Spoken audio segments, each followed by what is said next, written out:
D'accord, donc aujourd'hui, je vais vous montrer comment Midjourney fonctionne et comment vous pouvez utiliser des invites très spécifiques pour créer de l'art IA vraiment, vraiment cool. Alors, sans perdre plus de temps, commençons.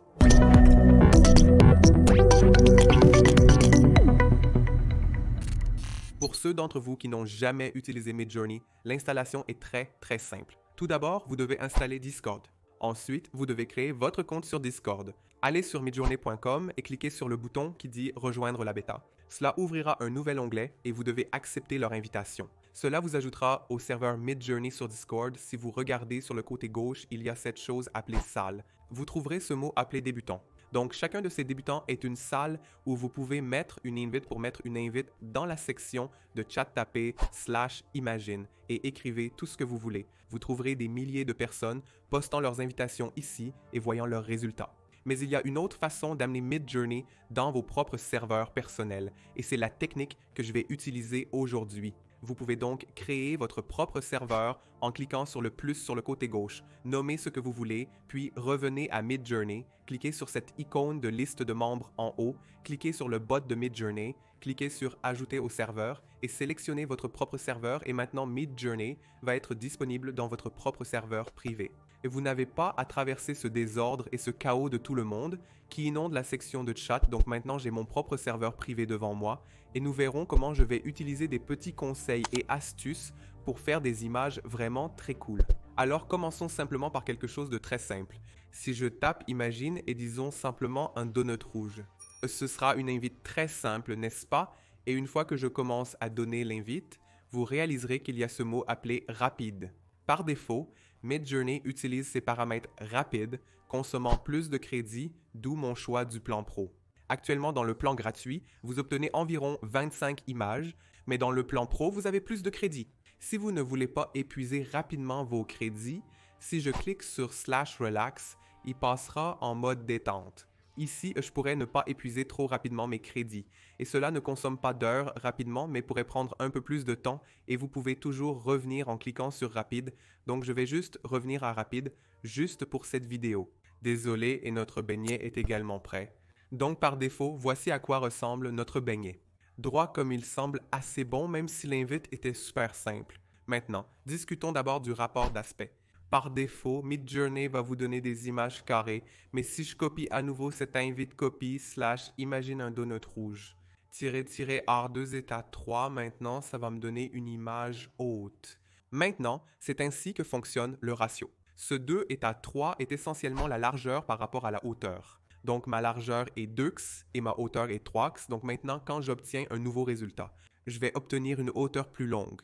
Actuellement, nous utilisons la version 4 de Midjourney, donc vous ne pouvez pas avoir des images vraiment très longues, 16:9 ou 9:16 si vous voulez faire ça. Je pense que vous devez utiliser la version 3, mais pour l'instant, nous resterons avec la version 4. Donc si vous voulez utiliser la version 3, ce que vous pouvez faire est de mettre votre prompt et de taper Imagine V3. Lorsque vous tapez V3, vous obtiendrez des résultats de la troisième version du bot Midjourney. Mais V4 est la plus récente, donc nous nous en tiendrons à celle-ci. Même en appuyant sur V3, nous verrons combien c'est différent. Et maintenant, nous avons également reçu nos deux résultats sur 3. Remarquez donc comment les images sont maintenant plus grandes, et cela a en fait changé l'apparence du donut. Et en parallèle, nous pouvons voir comment notre version 3 rend le donut. Vous réaliserez donc que le donut de la version 3 ne semble pas si réel, et que le donut de la version 4 semble bien mieux, comme s'il avait beaucoup plus de détails. Alors oui, laissez cela se rendre. Donc c'est une image obtenue en tapant simplement lion. Nous allons maintenant utiliser styliser. Donc si je vais imaginer un lion, -SS signifie stylisé. Par défaut, la valeur est à, je pense, 625 dans la version 4. Je crois qu'il peut atteindre 1000. Conservons-le à 123. Disons donc que je veux créer un paysage, mais je ne veux aucun arbre dans ce paysage. Donc par défaut, si je donne une indication d'un paysage vert extérieur, oh, notre lion stylisé est également ici et il ressemble à peu près à la même chose. Il n'y a pas une très grande différence entre l'ancien et le nouveau.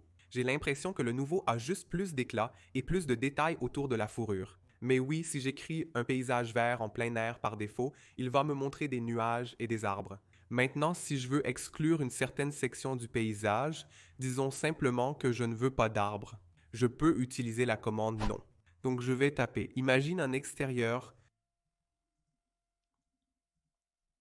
scène verte en plein air, non. Et ensuite nous écrirons pas d'arbre, ouais, restons simplement à pas d'arbre. Alors maintenant, il va rendre une image sans aucun arbre. C'est presque là, et cette fois au lieu de ça.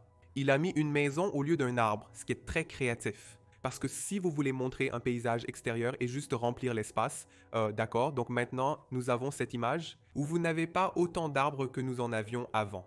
C'était le résultat original, mais maintenant il a en quelque sorte donné plus d'importance à une sorte de monument au milieu. Ensuite, je vais vous donner quelques mots-clés que j'utilise régulièrement. Donc si j'écris, disons juste, taper une voiture de sport sur la surface de Mars, ce sera notre invite par défaut.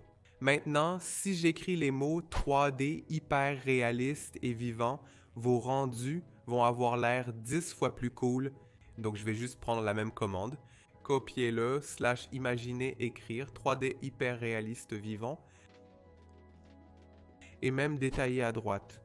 Maintenant, quand je le ferai, vous verrez la différence. Donc nous avons ces deux images en cours de génération. Donc je peux voir une voiture très cool et futuriste à la surface de la Lune. Donc c'est ce qu'il a rendu et il a en quelque sorte supposé que ce serait une sorte de station spatiale. Donc c'est ici. Maintenant, vous verrez la différence lorsque j'ai ajouté les mots 3D hyper réalistes, vivants et détaillés. Exact, car c'est ici que l'intérêt grandit. Vous pouvez ajouter de petits mots et donner ces indications à mi-parcours et nous discuterons également de la manière dont nous pouvons utiliser des poids où vous pouvez dire que donner plus d'importance à un paramètre spécifique, mais nous y arriverons dans un moment au mec. Regardez ça, regardez le détail sur celui de gauche. Donc si je clique sur U1, il me donnera un rendu à grande échelle de cette image. Donc s'il y a ces quatre images, c'est U1, U2, U3 et U4. Si je clique sur Vun, il créera plus de variations de la première image elle-même. Donc je vais juste créer une version à grande échelle de U1 et vous verrez à quel point elle est détaillée. D'accord? Donc vous pouvez voir la différence que cela fait. Donc c'est quand j'ai ajouté le filtre hyper réaliste en 3D et c'est ce que j'avais reçu au début. Cela semblait vivant, mais cela ressemble à un rendu 3D de très haut budget. Maintenant, j'utilise régulièrement ces filtres spécifiques hyper réalistes en 3D, vivants et détaillés, n'est-ce pas? Mais les taper pourrait devenir monotone. Encore et encore. Donc, il y a cette commande appelée Prefer Option Set. Ce que je peux faire, c'est que je peux dire à mi-parcours que ces quelques mots-clés peuvent en fait être utilisés en déclenchant simplement ce seul mot. Donc, pour créer tous ces mots-clés en un seul raccourci de mots, j'écrirai /prefer option set. Et par défaut, il va me demander une option. Donc, ce sera mon mot raccourci. Donc, je vais le faire comme image 3D. Et je vais appuyer sur Tab. Il va me demander d'écrire la valeur. Et à l'intérieur de la valeur, je vais écrire tous ces paramètres que j'utilise régulièrement.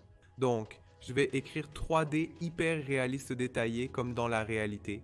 Et je vais appuyer sur Entrée. Donc maintenant, Midjourney lira toujours le mot personnalisé image 3D comme détail 3D hyper réaliste comme dans la réalité.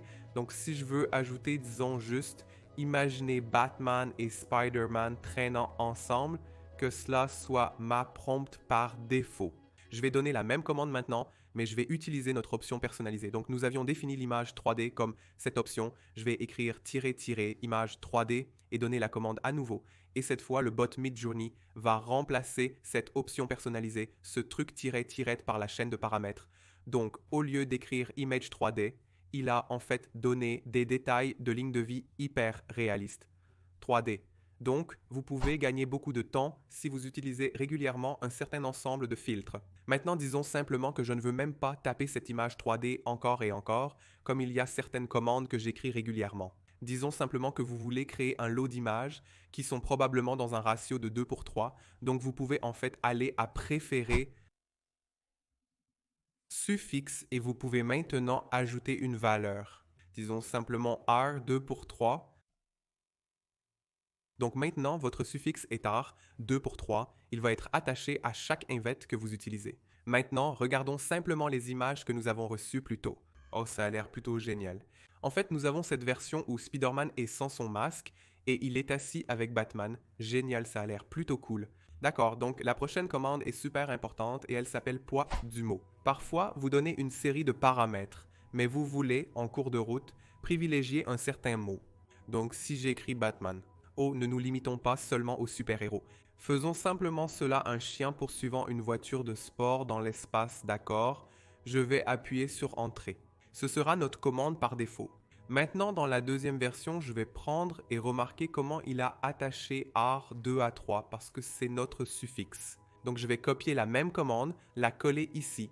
Et donc pour utiliser le poids du mot, vous devez utiliser 2 fois le 2 points. Donc si je vais à une voiture de sport dans l'espace, disons simplement que je veux mettre plus l'accent sur la voiture de sport. Je vais appuyer 2 fois sur 2 points pour faire ce poids comme 5. D'accord, et mettez des doubles points sur le chien et peut-être faites ceci à 2. Donc dans ce cas, ma priorité est donnée à la voiture de sport. J'ai donné 5 à la voiture de sport et 2 au chien. Maintenant, voyons ce qui se passe aussi. Nous avons notre image. C'est donc ce qu'il a créé par défaut. Donc il y a un chien dans la voiture et il est dans l'espace, en quelque sorte flottant à travers. D'accord, notre image est à 31 et je peux déjà voir qu'elle a mis en valeur la voiture de sport. Comme dans l'image précédente, un chien a été donné plus de priorité simplement parce qu'il est arrivé en premier. Mais ici, dans cette version, vous ne pouvez même pas voir le chien comme. Remarquez comment le chien a simplement été retiré de l'image parce que j'ai l'impression que le poids était de 5 à 2. Donc, vous pouvez voir la différence que cela fait et évidemment, vous pouvez affiner ces choses une par une. Mais oui, ce sont quelques commandes importantes que je pense que chaque personne devrait connaître. Donc, nous avons couvert le poids des mots, l'option de suffixe, l'ensemble. Nous avons couvert stylisé, que nous avons couvert la commande nom. Nous avons également couvert le rapport d'aspect et test et quelques mots-clés intéressants comme hyper réaliste 3D et réaliste. Maintenant, pour devenir meilleur en cours de route, vous devez vous inspirer des personnes qui donnent déjà des indications vraiment cool. Donc, si je tape vitrine en cours de route, vous verrez une vitrine communautaire de personnes qui utilisent le parcours intermédiaire de la manière la plus créative possible. Vous pouvez donc voir toutes les images qu'ils créent et vous pouvez voir leurs indications aussi. Donc, quand vous voyez que ultra détail, photoréaliste, c'est le genre de sortie que vous pouvez obtenir, donc vous pouvez prendre des indices à partir de plusieurs images et commencer à utiliser cela dans vos propres projets personnels.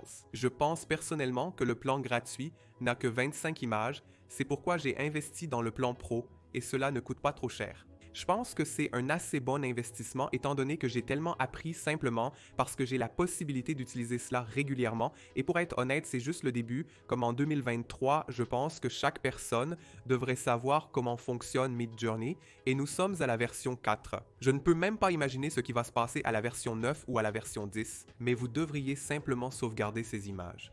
Regardez ces invites et essayez de les pratiquer dans votre Discord. Assurez-vous que vous avez votre propre serveur personnel. En fait, il y a un autre truc où vous pouvez télécharger vos propres images et si vous prenez l'une de ces images, faites un clic droit et copiez ce lien. Vous pouvez nourrir ces liens, donc vous pouvez télécharger votre propre visage, copier et coller le lien ici. Que ce soit un dessin animé, une photo réaliste, il utilisera vos images comme référence. En fournissant 10 à 15 images de votre visage avec certains paramètres, vous pouvez entraîner Midjourney avec vos propres images personnelles. À l'avenir, nous aurons de nombreuses vidéos sur GPT-Chat, Midjourney et d'autres outils.